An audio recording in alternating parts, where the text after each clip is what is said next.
اعوذ باللہ من الشیطان الرجیم بسم اللہ الرحمن الرحیم۔ ناظرین و سامعین السلام علیکم۔ امید ہے آپ خیریت سے ہوں گے اور ہمارے ویڈیوز سے مستفید ہو رہے ہوں گے۔ ناظرین و سامعین، امام محمد باقر علیہ السلام کی دنیا میں تشریف آوری کے موقع پر ہماری آج کی ویڈیو اسی مناسبت سے ہے جو آپ کو امام محمد باقر علیہ السلام کی علمی کاوشوں سے کچھ آگاہی فراہم کرے گی۔ تو چلیے چلتے ہیں اور دیکھتے ہیں کہ آج کی اس ویڈیو میں کیا ہے۔ ناظرین، حضرت امام محمد باقر علیہ السلام یکم رجب المرجب 57 ہجری جمعہ کے روز مدینہ منورہ میں دنیا میں تشریف لائے۔ علامہ مجلسی تحریر فرماتے ہیں کہ جب آپ بطن مادر میں تشریف لائے تو آباء و اجداد کی طرح آپ کے گھر میں غیب سے آوازیں آنے لگیں۔ جس روز آپ اس دنیا میں تشریف لائے اس رات ایک نور ظاہر ہوا۔ دیگر ائمہ طاہرین کی طرح آپ نے دنیا میں آتے ہی قبلہ رو ہو کر ذات خداوندی کو سجدہ کیا۔ آپ کا اسم گرامی رسول اکرم صلی اللہ علیہ وآلہ وسلم کی ہدایت کے مطابق محمد رکھا گیا۔ ناظرین، امام علیہ السلام کو باقر اس لیے کہا جاتا ہے کہ باقر سے مراد کسی چیز کو شک کرنے کے ہیں، یعنی کھولنے اور وسعت دینے کے ہیں، چونکہ آپ نے علوم و معارف کو دنیا میں متعارف کروایا اور انسانیت کی نئے علوم کی طرف نشاندہی کی، اس لیے آپ کی کنیت باقر قرار پائی۔ رسول اکرم صلی اللہ علیہ وآلہ وسلم نے حضرت جابر ابن عبداللہ انصاری کے ذریعے سے امام محمد باقر علیہ السلام کو سلام بھجوایا تھا اور یہ پیشگوئی فرمائی تھی کہ میرا یہ فرزند باقر العلوم ہوگا، علم کی گتھیوں کو اس طرح سے سلجھائے گا کہ دنیا حیران رہ جائے گی۔ ناظرین محترم، علامہ نجم الحسن کراروی اپنی کتاب 14 ستارے کے صفحہ 319 پر شیخ مفید اور علامہ شبلنجی کے حوالے سے لکھتے ہیں کہ علم دین، علم احادیث، علم سنت، تفسیر قرآن، علم سیرت اور علوم و فنون اور ادبیات وغیرہ کے ذخیرے جس قدر امام محمد باقر علیہ السلام سے ظاہر ہوئے، اتنے امام حسین اور امام حسن علیہ السلام کی اولاد میں کسی سے ظاہر نہیں ہوئے۔ کتاب امام جعفر صادق مغز متفکر اسلام میں بیان ہوا ہے کہ امام محمد باقر علیہ السلام ایک دانش مند انسان تھے اور ان کے والد امام زین العابدین علیہ السلام کا شمار بھی فاضل لوگوں میں ہوتا تھا۔ امام زین العابدین علیہ السلام نے بہت سی کتابیں لکھیں جن کا ذکر ابن ندیم نے اپنی کتاب الفہرست میں کیا ہے، لیکن افسوس اب یہ کتابیں ناپید ہیں۔ ناظرین، امام محمد باقر علیہ السلام مسجد نبوی مدینہ میں درس دیا کرتے تھے۔ جو کچھ امام محمد باقر علیہ السلام کے ہاں پڑھایا جاتا تھا وہ تاریخ کے کچھ حصے، علم نحو اور علم رجال کے کچھ حصے اور خصوصاً ادب یعنی ادبیات، شعر وغیرہ،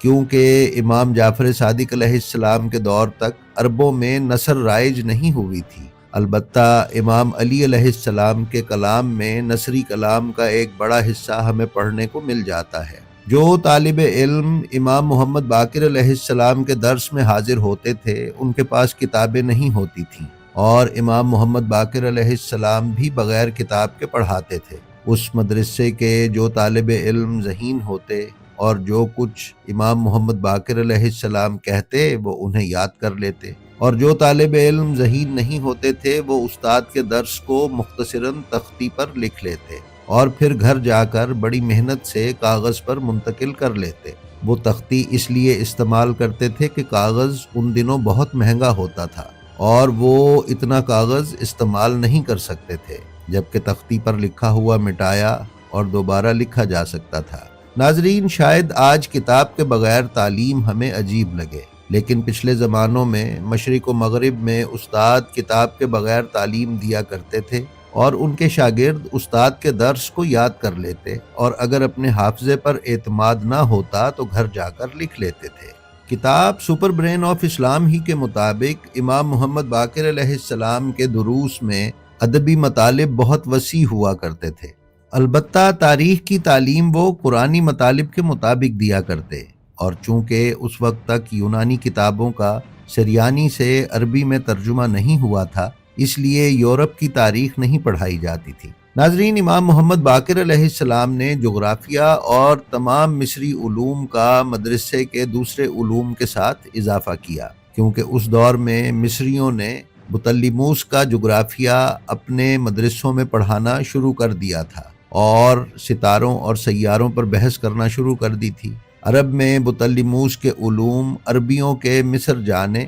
اور مصر سے لوگوں کے عرب آنے کے ساتھ رائج ہونا شروع ہوئے۔ یہ ایک عمومی خیال ہے جو ہم نے آپ کی خدمت میں پیش کیا۔ البتہ کتابوں اور تاریخ کا مطالعہ کیا جائے تو ہمیں معلوم ہوتا ہے کہ عرب بطلیموس سے کہیں پہلے ستارہ شناسی کے علم سے آگاہ تھے، اور وہ اپنے قافلوں کے ساتھ راستوں کا تعین مخصوص ستاروں کی ڈائریکشنز دیکھ کر کیا کرتے تھے۔ ناظرین، مدرسہ باقریہ میں، جو کہ بعد میں امام جعفر صادق علیہ السلام کے دور تک ایک یونیورسٹی کی شکل اختیار کر گیا، یہ علوم صراحت کے ساتھ پڑھائے جاتے تھے، کیونکہ جب ہم امام جعفر صادق علیہ السلام کے دور امامت کا جائزہ لیتے ہیں تو ہمیں معلوم ہوتا ہے کہ امام صادق علیہ السلام نے جس وقت درس و تدریس کا سلسلہ شروع کیا تو آپ جغرافیہ، حیات، فلسفہ اور فزکس بھی پڑھاتے تھے، جبکہ یہ بات تحقیق شدہ ہے کہ جس وقت امام جعفر صادق علیہ السلام نے پڑھانا شروع کیا اس وقت تک مغربی یعنی یونانی فلسفہ اور فزکس سریانی سے عربی میں ترجمہ نہیں ہوئی تھی، اور مترجمین نے صرف ترجمہ کرنے کا آغاز ہی کیا تھا اور بعض فلسفی اصطلاحات کو ابھی تک نہیں سمجھ پائے تھے۔ اس لیے ہم یہ ٹھوس شواہد کی بنا پر کہہ سکتے ہیں کہ امام جعفر صادق علیہ السلام نے ان مغربی علوم کو اپنے والد بزرگوار سے سیکھا، اور جب ان علوم میں ید طولہ حاصل کر لیا تو ان میں اضافہ بھی کیا۔ دنیاوی لحاظ سے یہ کہا جا سکتا ہے کہ اگر امام جعفر صادق اپنے والد گرامی سے ان علوم کو، جن کا ابھی سریانی سے عربی میں ترجمہ نہ ہوا تھا، نہ سیکھتے تو وہ ان علوم کی تدریس اپنی یونیورسٹی میں نہ کرتے۔ ناظرین، امام محمد باقر علیہ السلام کی اس یونیورسٹی میں اسٹوڈنٹس کو تعلیم دینے کا کوئی معاوضہ وصول نہیں کیا جاتا تھا، بلکہ الٹا ان کی رہائش اور قیام و طعام کا خرچ یہ مدرسہ خود اٹھاتا۔ کاغذ اس وقت تک اسلامی ممالک میں عوام میں متعارف نہیں ہوا تھا اور دوسرے ممالک سے لایا جاتا تھا۔ یونیورسٹی اپنے طالب علموں کو کتابیں اور مضامین لکھنے کے لیے کاغذ مفت مہیا کرتی، بلکہ امام جعفر صادق علیہ السلام نے یہ طریقہ متعارف کروایا تھا کہ بہترین مقالہ لکھنے والے شاگردوں کو اول، دوئم اور سوئم انعامات سے بھی نوازا جاتا تھا۔ ناظرین معظم، علامہ ذیشان حیدر جوادی نے اپنی کتاب نقوش عصمت میں اور ملک آفتاب حسین نے مجلہ ثقلین اسلام آباد میں بیان کیا ہے کہ امام سجاد علیہ السلام کی سن 95 ہجری میں شہادت کے بعد 114 ہجری تک امام محمد باقر علیہ السلام کو 19 سال کا عرصہ ملا۔ اس عرصے میں چونکہ بنی امیہ اور بنی عباس میں حصول اقتدار کی چپکلش ہو رہی تھی تو ان دونوں خاندانوں کے حکمرانوں کی نظریں آل رسول سے ہٹ گئی تھیں، اور امام محمد باقر علیہ السلام کے لیے ایسے سازگار حالات پیدا ہو گئے کہ وہ عوام الناس کو علم و دانش کی راہ پر لگا سکے۔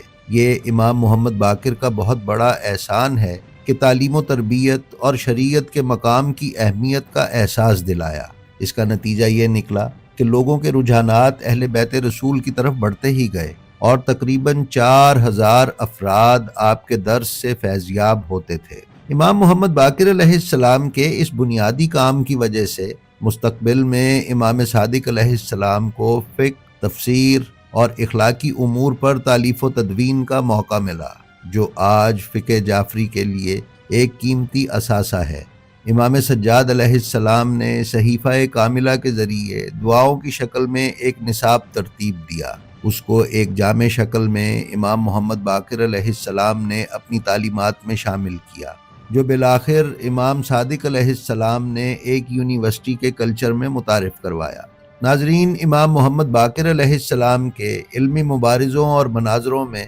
کفر و شرک، ظلم و ستم، جابر حاکموں کی تنبیہ، بے راہ روی اور اصلاح اجتماعی کی کوشش،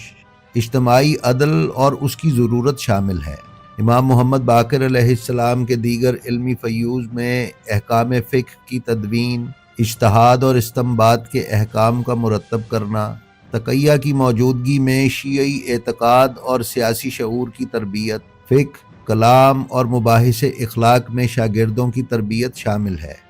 ناظرین، ہماری آج کی یہ ویڈیو اپنے اختتام کو پہنچی۔ ہمیں امید ہے ہماری آج کی یہ چھوٹی سی کاوش آپ کو یقیناً پسند آئی ہوگی۔ آپ اپنی آراء سے ہمیں اپنے کمنٹس کی صورت میں ضرور آگاہ کرتے رہا کریں، اور اگر آپ ہمارے چینل پر نئے ہیں تو آپ سے گزارش ہے کہ اسے سبسکرائب کر لیں اور اس کے بیل آئیکن پر کلک کر کے آل نوٹیفیکیشنز کا انتخاب کر لیں تاکہ آپ کو ہمارے ویڈیوز باقاعدگی سے ملتے رہیں۔ اس کے علاوہ ہمارا جو ویڈیو آپ کو پسند آئے اس کا لنک اپنے حلقہ احباب میں شیئر کرنا نہ بھولیں۔ ہماری آپ سے درخواست ہے کہ آپ اپنا اور اپنے متعلقین کا بے حد خیال رکھیں اور خلق خدا میں آسانیاں تقسیم کرتے رہیں۔ خدا آپ کا حامی و ناصر ہو۔ السلام علیکم۔